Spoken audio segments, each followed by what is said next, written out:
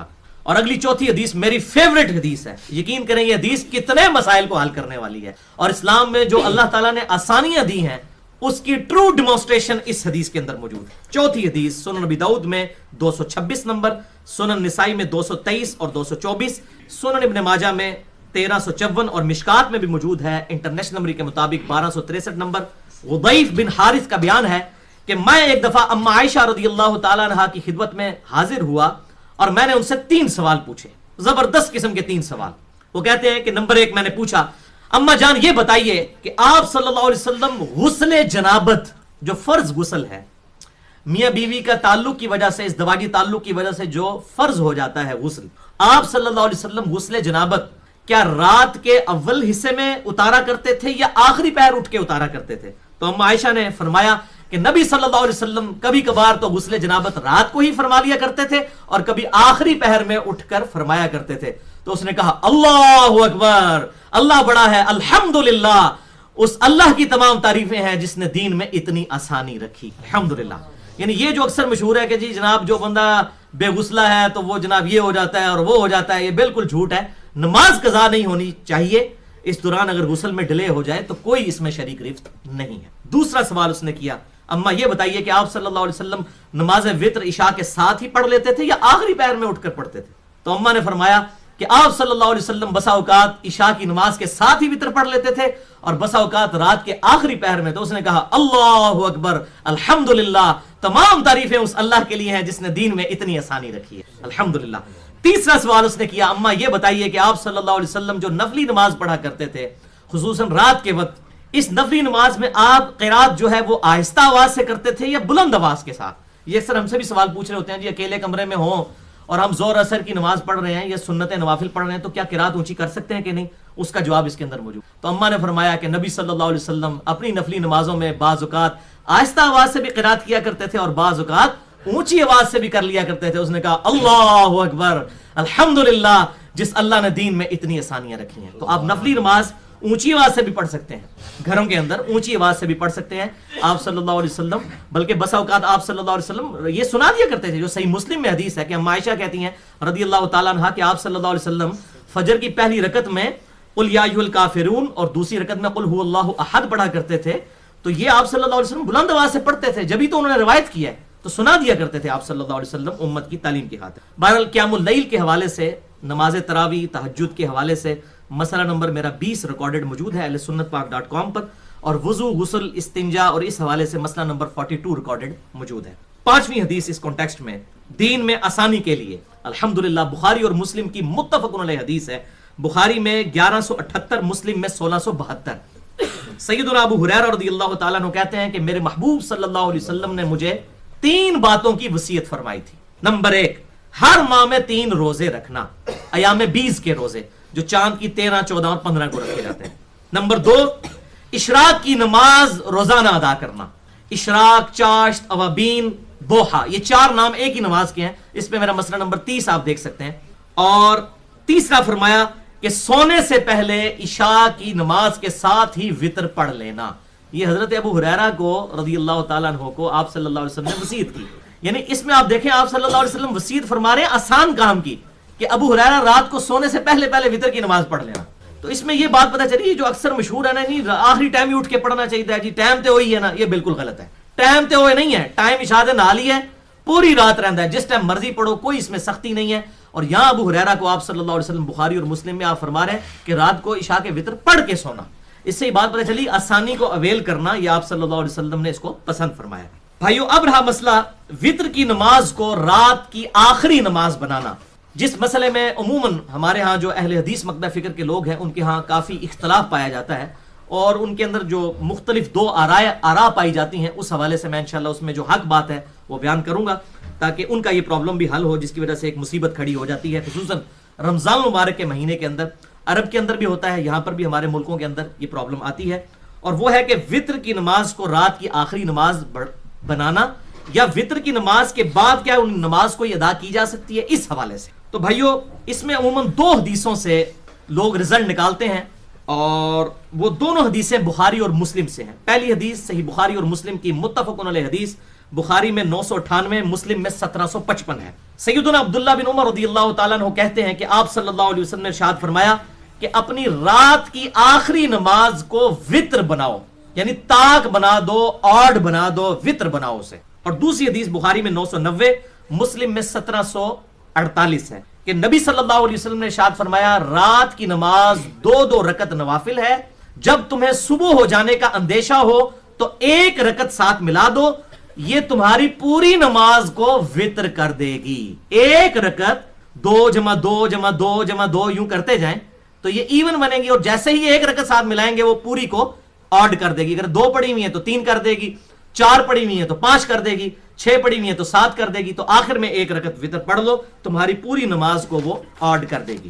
اب اس حوالے سے سیدنا عبداللہ بن عمر رضی اللہ تعالیٰ عنہ کا ایک عمل ملتا ہے کہ وہ اگر عشاء کی نماز کے ساتھ وتر پڑھ لیتے اور اس کے بعد ان کو پھر نوافل پڑھنے کو دل کرتا تو وہ اپنے وتروں کو توڑ لیا کرتے تھے، یعنی 1 رکعت مزید پڑھتے تھے تاکہ وتر جو ہے دوبارہ جفت بن جائے، اور پھر نوافل پڑھتے تھے، اور پھر اینڈ پہ دوبارہ سے وتر کی نماز پڑھتے تھے، یعنی ایک رات میں 3 دفعہ وہ وتر پڑھ لیتے تھے. اور یہ الموطا امام مالک میں انٹرنیشنل نمبر کے مطابق جلد 1 صفحہ 125 پر 272 نمبر اثر ہے، اور مشکات میں بھی 1282 نمبر موجود ہے. لیکن یہ جب میں پڑھتا تھا تو مجھے یہ بات سمجھ نہیں آتی تھی کہ ابن عمر رضی اللہ تعالیٰ عنہ کا یہ جو عمل ہے یہ احادیث میں فٹ ان نہیں بیٹھتا. تو الحمدللہ اس حوالے سے مجھے ایک ایسا اثر مل گیا ابن عمر کا جس سے یہ بات پتہ چل گئی کہ یہ ابن عمر کا عمل اپنا اجتہاد تھا. یہ نبی صلی اللہ علیہ وسلم سے انہوں نے نہیں سیکھا تھا ایسا کرنا کہ وہ وتر کو توڑتے تھے، پھر نوافل پڑھتے تھے، پھر وتر تیسری دفعہ پڑھتے تھے.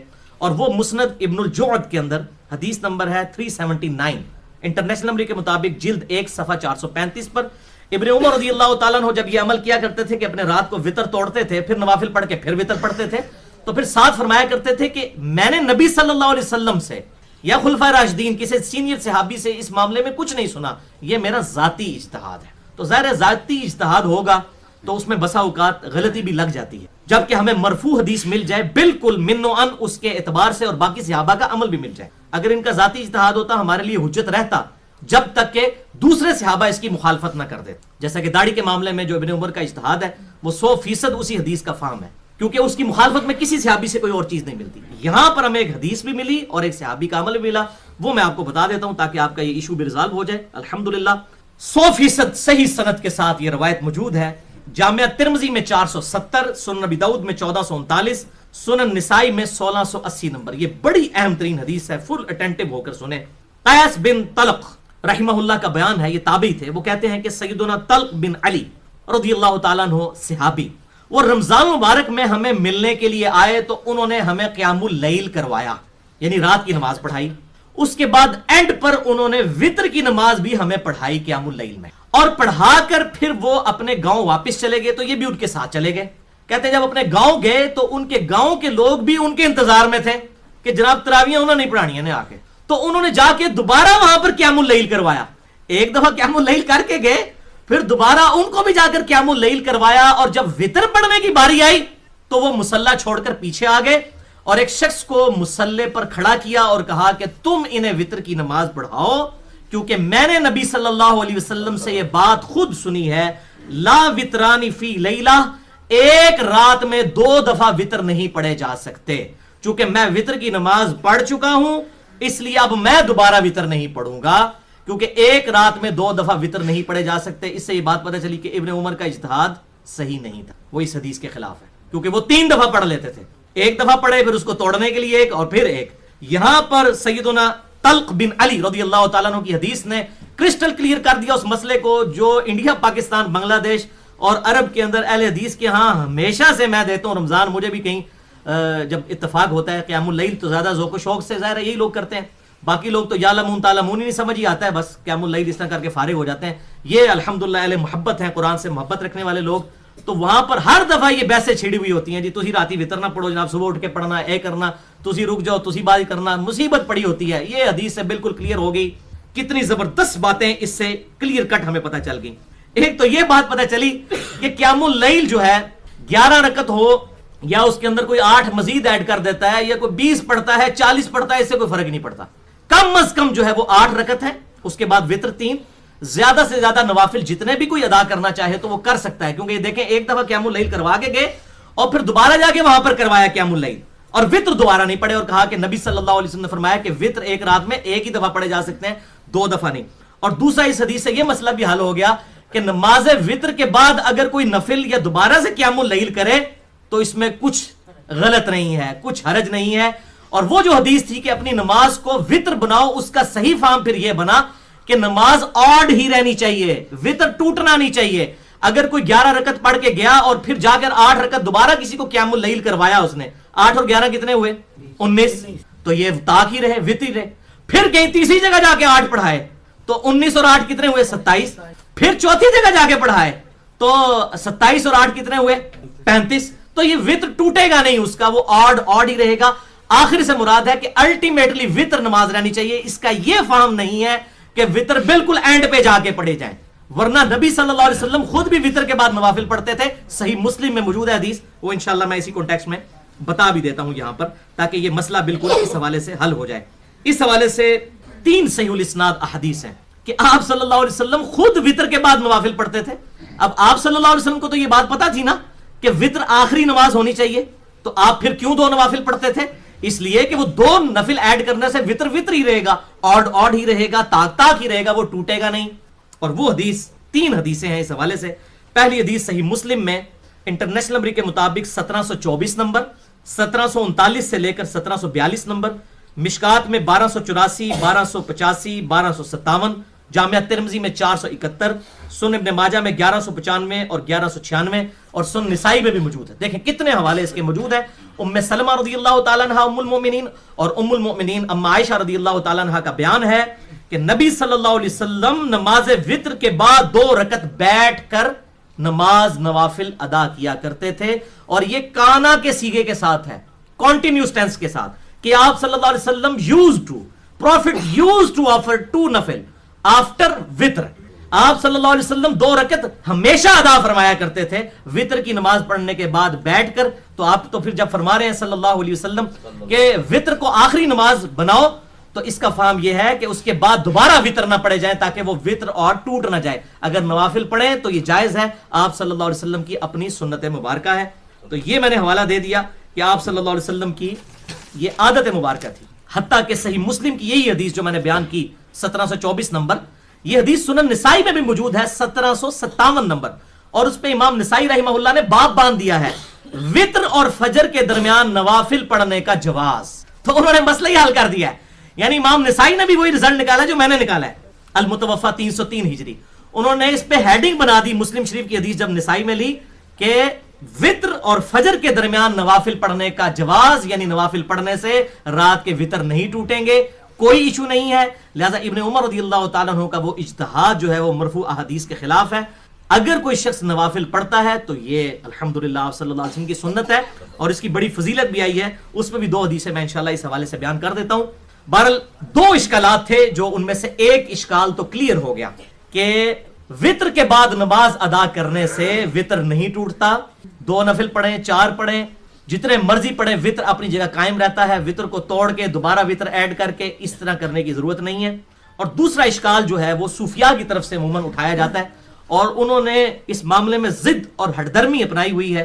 اور وہ یہ کہتے ہیں کہ جی آپ صلی اللہ علیہ وسلم نے چونکہ وتر کے بعد 2 نفل بیٹھ کے پڑھے ہیں تو ہماری ضد ہے کہ ہم نے بھی بیٹھ کے ہی پڑھنا ہے، اور اس ضد کے اوپر وہ اڑے ہوئے ہیں. حالانکہ آپ صلی اللہ علیہ وسلم کی یہ خصوصیت ہے کہ آپ جب بیٹھ کر بھی نماز پڑھتے تھے نا، آپ کو پوری نماز کا ثواب ملتا تھا. ہمارے لیے یہ مسئلہ نہیں ہے. اس کو سپورٹیو وہ حدیث ہے صحیح مسلم میں 1715 نمبر، جو مشکات میں بھی 1252 نمبر موجود ہے. سیدنا عبداللہ بن عمر بن عاص رضی اللہ تعالیٰ عنہ کہتے ہیں کہ میں نے نبی صلی اللہ علیہ وسلم کو دیکھا کہ آپ صلی اللہ علیہ وسلم بیٹھ کر نفل ادا کر رہے ہیں، تو میں نے آ کر آپ کے ماتھے پر ہاتھ رکھا، یعنی چیک کرنے کے لیے کہ آپ کو بخار تو نہیں ہے.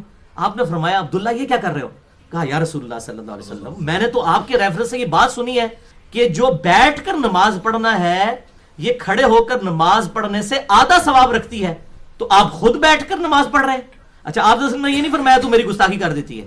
دیکھیں نا آج کل آپ کسی مولوی سے کوئی مسئلہ پوچھ لیں تو فوراً اس کو مطلب گستاخی والا مسئلہ ہو جاتا ہے. سوال پوچھیں تو اس طرح ہوتا ہے جیسے, اور اگر آپ کو ایسا خدا نہ خواستہ سوال کر دیں جو اس کے مسئلہ کے خلاف ہے تو اسی طریقے سے آپ نے اس کو شاید ماں بہن کی گالی نکال دی ہے. تو آپ صلی اللہ علیہ وسلم نے اس کو برا نہیں بنایا, اور وہ کس لیول کا اعتراض کر رہے ہیں کہ یا رسول اللہ آپ نے تو یہ بات فرمائی ہے کہ بیٹھ کے آدھا ثواب ملتا ہے اور آپ خود بیٹھ کے نماز پڑھ رہے ہیں. تو آپ صلی اللہ علیہ وسلم نے نہیں فرمایا کہ گستاخی ہوگی, آپ نے فرمایا عبداللہ میں تم میں سے عام لوگوں کی طرح نہیں ہوں, مجھے اللہ تعالیٰ اس حالت میں بھی پوری نماز کا ثواب ہی عطا فرماتا ہے الحمدللہ. تو یہ آپ صلی اللہ علیہ وسلم کی خصوصیت تھی, جیسا کہ بخاری اور مسلم کی متفق علیہ حدیث ہے کہ آپ صلی اللہ علیہ وسلم کا وضو نہیں ٹوٹتا تھا سونے کی وجہ سے, خراٹے بھی لیتے تھے. یہ خراٹے کو لوگ برا سمجھتے ہیں خراٹے لینے کو, حالانکہ یہ سنت ہے. آپ صلی اللہ علیہ وسلم خراٹے بھی لیتے تھے. ہم عائشہ کہتی ہیں ہم خراٹوں کی آواز سنتے تھے اور پھر آپ صلی اللہ علیہ وسلم اسی طرح اٹھ کے جا کے نماز پڑھا دیتے تھے. میں نے کہا اللہ کے نبی آپ وضو نہیں کرتے؟ فرمایا کہ ہم انبیاء کی صرف آنکھیں سوتی ہیں, دل جاگتے رہتے ہیں, ہمارا وضو نہیں ٹوٹتا. تو یہ آپ صلی اللہ علیہ وسلم کی خصوصیت تھی. یہاں پر بھی آپ کی خصوصیت ہے بیٹھ کر پڑھنا. ہمیں چاہیے کہ ہم کھڑے ہو کر ہی یہ 2 نفل پڑھیں اور ان 2 نفلوں کو اپنی زندگی میں داخل کریں. ابھی میں آپ کو وہ فضیلت بتاتا ہوں تو آپ جھوم اٹھیں گے کہ ان 2 نوافل کی کتنی فضیلت ہے. الحمدللہ میں نے تو اپنی زندگی میں اس کو obligatory اپنے اوپر کیا ہوا ہے کہ یہ 2 نوافل پڑھنے ہی پڑھنے ہیں, کیونکہ میں ذرا سست الوجود آدمی ہوں. آپ کو فضیلت بھی پتہ چل جائے گی. دوسری حدیث انہی 2 نوافل کے اعتبار سے مسند امام احمد میں جلد 5 صفحہ 260 پر انٹرنیشنل نمبر کے مطابق 22,300 نمبر, اور مشکات المصابیح میں بھی موجود ہے 1287 نمبر, کہ نبی صلی اللہ علیہ وسلم وتر کے بعد جو 2 نوافل ادا فرماتے تھے تو پہلی رکعت میں پڑھتے تھے اذا زلزلت الارض زلزالها, اور دوسری رکعت میں پڑھتے تھے قل یا ایھا الکافرون. یہ آپ صلی اللہ علیہ وسلم کی عمومی سنت تھی. ان 2 صورتوں کو یاد کریں. ویسے اس کے علاوہ بھی کچھ اور پڑھ لیں تو ٹھیک ہے, لیکن اس کی فضیلت زیادہ ہوگی. اور تیسری حدیث یہ ہے وہ وجد امیز حدیث جس نے مجبور کیا کہ ہم اپنی زندگی میں اسے داخل کریں, اور وہ ہے سنن دارمی میں انٹرنیشنل نمبر کے مطابق 1594 نمبر, مشکات المصابیح میں 1286 نمبر, کہ آپ صلی اللہ علیہ وسلم نے میرے جیسے سست الوجود لوگوں کے لیے ارشاد فرمایا بے شک یہ رات کی بیداری ایک مشکل اور کٹھن کام ہے. یہ رات کو اٹھ کے نوافل پڑھنا اور تہجد پڑھنا یہ مشکل کام ہے, اور خصوصاً سفر کے بارے میں آپ نے ارشاد فرمایا کیونکہ آپ سفر میں تھے. جب تم وتر پڑھ چکو تو اس کے بعد 2 رکعتیں ادا کر لیا کرو. اگر تم رات کو اٹھ کر نوافل نہ پڑھ سکے تو یہ 2 رکعتیں ان نوافل کی طرف سے کفایت کر جائیں گی الحمدللہ. یعنی مفت میں ہی تہجد کے افضل وقت کا ثواب. ویسے تہجد کا یہ مطلب نہیں کہ آپ نے آخری پیر میں اٹھنا ہے. عشاء کے ساتھ جو بھی نوافل پڑھے جائیں گے وہ قیام اللیل تہجد وتر ہی بنتے ہیں, لیکن افضل وقت ہے رات کو اٹھ کے پڑھنا. اچھا, اس میں آپ صلی اللہ علیہ وسلم کیا فرما رہے ہیں؟ وتر کے بعد 2 نفل پڑھ لو, رات کو نہ بھی اٹھ سکے تو ثواب ملے گا. اس سے 2 رزلٹ نکلے. ایک تو یہ ہے کہ ایک تو فضیلت مل گئی, دوسرا یہ پتا چلا کہ وتر کے بعد بھی آپ جب نفل پڑھیں گے رات کو اٹھ کے تو آپ کے وتر ختم نہیں ہوں گے. یہ بھی رزلٹ نکل رہا ہے اس سے الحمدللہ. اس سے پھر یہ بات کلیئر ہوگی کہ ابن عمر کا جو اجتہاد تھا وہ درست نہیں تھا. تو یہ الحمدللہ ایشو کلیئر ہو گیا. تو یہ بڑی فضیلت والی چیز ہے, اور اس پہ الحمدللہ اللہ تعالیٰ نے مجھ پہ ایک حقیقت کھولی ہے, اور میں چاہتا ہوں کہ یہ 2 نوافل میرے لیے صدقہ جاریہ بنے. اور الحمدللہ میری اس دعوت کی وجہ سے سینکڑوں ہزاروں لوگوں نے الحمدللہ مجھے جہاں تک پتہ چلا ہے لوگوں نے یہ نوافل شروع کی ہیں الحمدللہ. مجھے ای میلز بھی آتی ہیں, اور میں چاہتا ہوں یہ صدقہ جاریہ بنے. جو میں یہ باتیں آپ کو بتانے لگوں اس حوالے سے کہ یہ مجھ پہ ٹروتھ ریویل ہوا کہ فرض رکعتوں کی کل تعداد 24 گھنٹے میں کتنی ہے؟ 17. 2 فجر, 4 ظہر, 4 عصر, 3 مغرب, 4 عشاء, جس پہ اہل سنت اور اہل تشیع کا اجماع ہے, پوری امت کا اجماع ہے. اہل سنت کہلوانے والے تینوں گروہ بریلوی, دیوبندی اور سلفی یعنی اہل حدیث, یہ جتنے آف شوٹس ہیں حنفی, شافعی, مالکی, حنبلی, یا اہل تشیع ہوں ان کے جتنے آف شوٹس ہوں, زیدیہ ہوں, اثنا عشریہ ہوں, کوئی اور ہوں, یہ 17 رکعتوں کے اوپر سب کا اتفاق ہے. اور الحمدللہ دن رات میں نوافل کی تعداد بھی 17 ہی. وہ کس طرح؟ 12 تو وہ سنتیں ہوگی موقعہ جو بخاری اور مسلم میں آیا کہ آپ صلی اللہ علیہ وسلم کا ہمیشہ یہ عمل تھا 2 فجر سے پہلے, 4 ظہر سے پہلے, 2 ظہر کے بعد, 2 مغرب کے بعد, 2 عشاء کے بعد. یہ 12 رکعتیں آپ صلی اللہ علیہ وسلم پڑھتے تھے, اور بخاری اور مسلم کی متفق علیہ حدیث ہے جو یہ 12 رکعتیں پڑھ لے گا اللہ تعالیٰ اسے جنت میں ایک محل عطا فرمائے گا. لہٰذا اس سے یہ بات پتہ چلی کہ بخاری میں جو ابن عمر کا عمل آتا ہے نا کہ ہم نے ظہر سے پہلے 2 رکعتیں بھی پڑھی, تو وہ 2 رکعتیں عین ممکن ہے کہ آپ صلی اللہ علیہ وسلم اپنے گھر پڑھ کر آئے ہوں اور 2 رکعتیں آپ نے مسجد میں پڑھی ہوں, کیونکہ 4 رکعتیں بھی 2 کر کے پڑھنا زیادہ افضل ہے. اکٹھی ایک سلام سے بھی پڑھ سکتے ہیں. میں نے صلاۃ و تسبیح والے لیکچر مسئلہ نمبر 91 میں دونوں کا جواز بتایا. تو وہ ابن عمر کا جو وہ موقف ہے کہ 2 بھی پڑھی, تو لیکن وہ 12 رکعتیں تو پھر پوری نہیں ہوں گی نا, تو 2 اگر پہلے پڑھ لی تو بعد میں آپ 4 پوری کر لیں, وہ والی 2 جو چھوٹ کی بعد میں پڑھ لیں. یا ہو سکتا ہے کہ آپ صلی اللہ علیہ وسلم گھر پڑھ کر آئے ہوں, کیونکہ 12 رکعتوں پر بشارت ہے جنت میں محل کی بخاری اور مسلم میں. تو 12 رکعتیں وہ ہوگی. 3 وتر عمومی عمل ہو گیا جو صحیح بخاری میں 993 نمبر اثر ہے,